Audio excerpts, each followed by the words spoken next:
कभी कभी आसमान में ऐसी मूवमेंट होती है जो धीरे धीरे दुनिया का माहौल बदल देती है। और अक्सर लोग उस वक्त को समझ नहीं पाते जब तक उसके असरात उनकी ज़िंदगी पर नज़र आना ना शुरू हो जाएं। आज हम बात कर रहे हैं उसी मूवमेंट की, यानी जुपिटर की।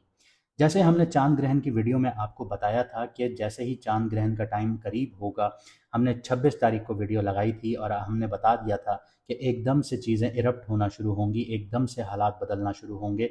जिसके ऊपर अभी सब्र किया जा रहा था वो सब्र ख़त्म होगा, टूटेगा और अचानक से प्रोटेस्ट भी देखने को मिलेंगे और वॉर भी स्टार्ट हो जाएगी। तो वैदिक एस्ट्रोलॉजी में जुपिटर सिर्फ एक प्लैनेट नहीं माना जाता। ये विजडम है, ग्रोथ है, लॉ है, स्टेबिलिटी है और बरकत है। किसी की भी ज़िंदगी में, किसी की भी ज़िंदगी में मुनाफा है, फ़ायदा है। जब जुपिटर स्ट्रॉन्ग पोजीशन में होता है तो इंसान की ज़िंदगी में डायरेक्शंस आ रही होती हैं, सही लोग मिलते हैं, सही फैसले लिए जाते हैं और अपॉर्चुनिटीज़ धीरे धीरे खुलना शुरू हो जाती हैं। लेकिन जब जुपिटर वीक हो जाए, एफ्लिक्टेड हो जाए, उसकी एनर्जी डिस्टर्ब हो जाए, तो उसका असर भी महसूस होता है, जो कि गलत डिसीजंस की फॉर्म में नज़र आता है। गाइडेंस गलत मिलना शुरू हो जाती है, फाइनेंशियल जजमेंट जो हैं वो वीक होना शुरू हो जाती हैं और इंसान को लगता है कि वो मेहनत तो बहुत कर रहा है लेकिन रिजल्ट नहीं मिल रहे, रिजल्ट उसके हिसाब से नहीं मिल रहे। आखिर में पता चलता है कि वो डायरेक्शन ही गलत थी जिस पर उसने 10 साल मेहनत की या 5 साल मेहनत की या 3 साल मेहनत की। सितारों के सफ़र पर खुश आमदीद। तो पिछले कुछ महीनों में जुपिटर ने बिल्कुल एक ऐसी ही सफ़र तय किया है, ऐसी ही जर्नी की है। जब जुपिटर कैंसर में एंटर हुआ तो नॉर्मली ये एक पावरफुल और ऑस्पिशियस पोजीशन थी, यानी बहुत अच्छी पोजीशन थी, क्योंकि जुपिटर जो है वो कैंसर में शर्फ में होता है, उच्च का हो जाता है। लेकिन इस दफ़ा एक अजीब चीज़ हुई। ये बात हमने 30 सितंबर के आसपास जुपिटर की वीडियो में बताई थी। ये ऑलमोस्ट एक महीने तक मूव नहीं कर पाया, जुपिटर कैंसर में 0 डिग्री पर रुक गया। अब ये रुकना तो एक चीज़ ठीक है, लेकिन जुपिटर जो है वो अत्याचारी मोशन में था। अत्याचारी मोशन क्या होता है कि कोई भी प्लैनेट अपनी स्पीड से ज़्यादा तेज़ी से आगे बढ़ना शुरू करे। लेकिन कैंसर में एंटर होते ही, अपने उच्च के घर में एंटर होते ही 0 डिग्री पर रुक गया, जहाँ पे चीज़ें इरप्ट होना शुरू हुई। अगर आपको याद हो तो 2019 में भी जुपिटर अत्याचारी मोशन में था, जिसने दुनिया को एकदम से रोक दिया था। रोकने का मतलब ये था कि कोविड में आपने देखा कि पूरी दुनिया बंद हो गई। तो एस्ट्रोलॉजी की लैंग्वेज में इसी तरह की सिचुएशन जब आती हैं तो इसको अनस्टेबल पोजीशन कहा जाता है। यहाँ पे प्लैनेट उस तरह से काम नहीं करता, अपना नेचुरल फ्लो में काम नहीं कर पा रहा होता।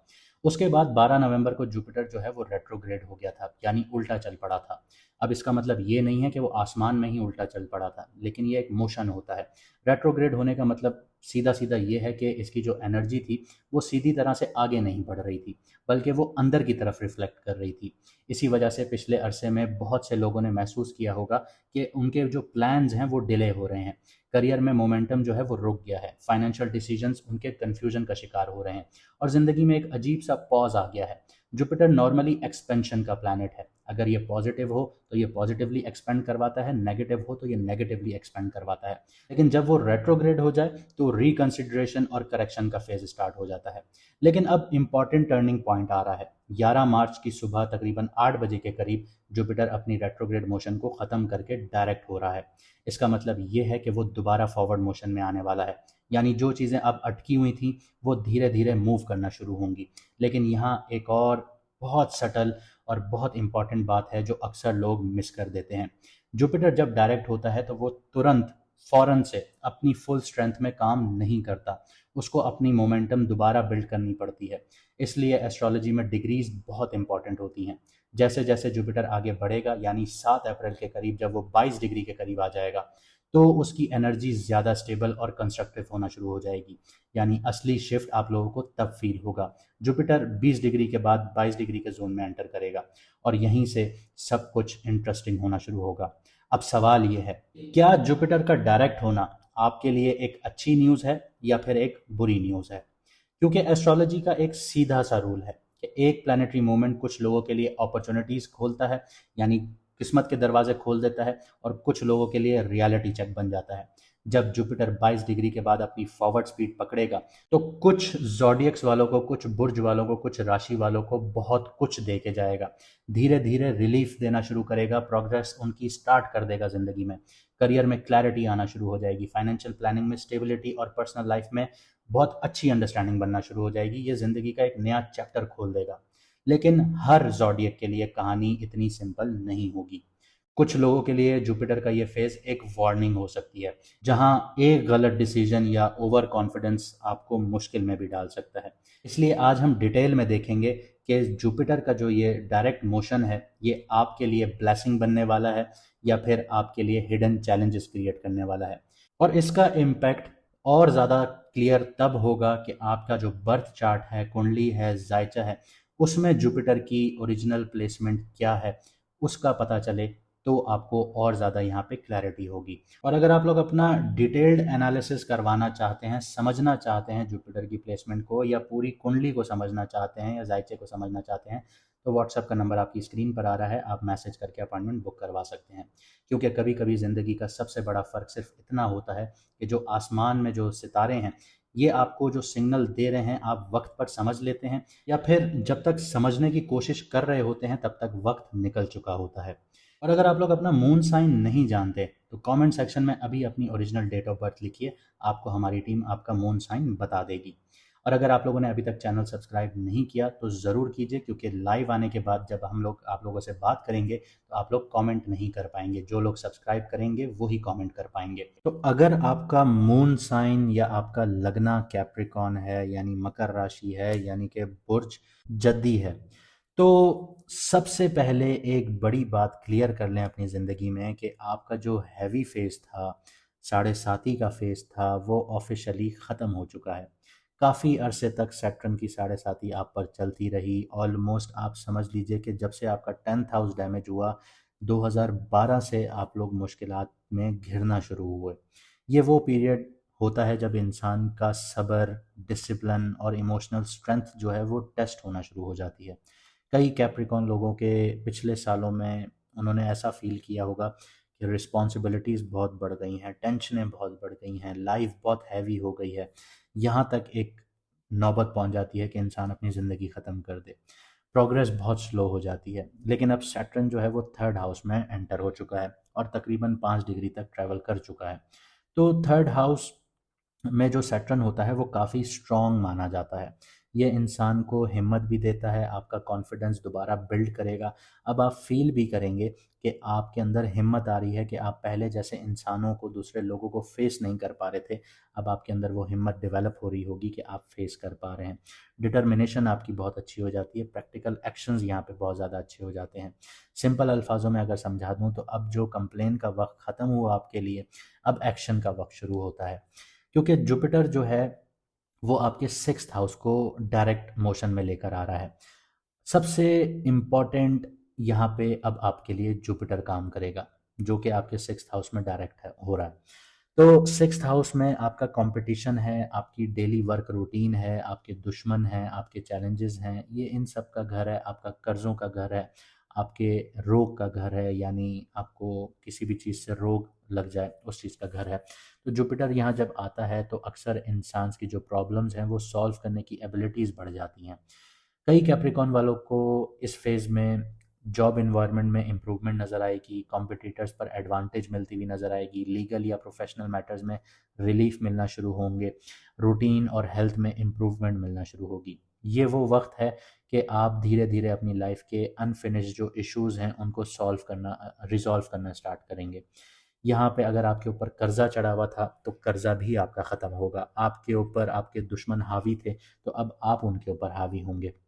आपके ऊपर कुछ रोग थे, तो वो रोग ख़त्म होंगे। हाँ, अगर ये साढ़े साती चल रही होती तो ये चीज़ें एम्प्लीफाई कर रही होती, लेकिन अब साढ़े साती ख़त्म है तो ये चीज़ें आपके लिए ख़त्म होना शुरू होंगी और आप आपको यहाँ से छुटकारा मिलेगा। लेकिन यहाँ पे आपको अपने लिवर का बहुत ज़्यादा ख्याल रखना है, क्योंकि 6th हाउस में लिवर से रिलेटेड इश्यूज़ देगा जुपिटर जो है। यहाँ पे एक दूसरा पहलू है जिसको हम इग्नोर नहीं कर सकते, बहुत स्ट्रॉन्ग फैक्टर है यहाँ पे, कि राहु के साथ जुपिटर जो है वो नज़रात बना रहा है। 9 और 5वीं नज़र बन रही है जुपिटर की और राहु की आपस में। तो जो राहु है वो आपके सेकंड हाउस में बैठा है, और सेकंड हाउस जो है वो पैसे का घर है, सेविंग्स का घर है, फैमिली वैल्यूज़ का घर है। राहु यहाँ कभी कभी आपको फाइनेंशियल रिस्क लेने पर बहुत ज़्यादा इंस्पायर कर सकता है, बहुत ज़्यादा अंदर से एक ख्वाहिश पैदा कर सकता है कि अब वो फैसले लिए जाएं कि अब डू और डाई वाली सिचुएशन हो जाए। कभी कोई इन्वेस्टमेंट या पैसा कमाने का शॉर्टकट भी बहुत अट्रैक्टिव लग सकता है आप लोगों को। लेकिन एक छोटी सी चीज़ आपको समझा दूं कि राहु जो है वो इल्यूजन्स हैं। इल्यूजन्स के पार जैसे ही आप देखना शुरू कर देंगे और अपनी स्ट्रैटेजीज को लेके कॉन्फिडेंट हो जाएंगे रिसर्च के साथ, तो आप राहु को यहाँ पे अपने पॉजिटिव हक में इस्तेमाल करना शुरू हो जाएंगे। और यहाँ पे अगर राहु को आपने सही से नहीं समझा तो ये आपके डिसीजंस को ओवर एम्बिशियस बना देगा। और आपके अगर डिसीजंस ओवर एम्बिशियस बनना शुरू हो गए तो जो आप अचीव करने जा रहे थे उनको भी अचीव नहीं कर पाएंगे। इसलिए कैप्रिकॉर्न को पैसों के मामले में थोड़ा सा ग्राउंडेड रहना होगा। जुपिटर जो आपके सिक्स्थ हाउस में बैठा है, ये आपके 10वें घर को भी एक्टिव कर रहा है, 12वें घर को भी एक्टिव कर रहा है, सेकंड हाउस को भी एक्टिव कर रहा है। और जुपिटर की मोटी मिसाल सिर्फ इतनी सी है कि जुपिटर एक दिया है, और जब वो दूसरे घरों को देखता है तो उनको रोशन करता है। और जिस घर में बैठा होता है उस घर से रिलेटेड आपको थोड़ी सी मेहनत करनी होती है, क्योंकि जब आप दिया जलाते हैं तो दिए के नीचे अंधेरा होता है, आसपास अंधेरा नहीं होता।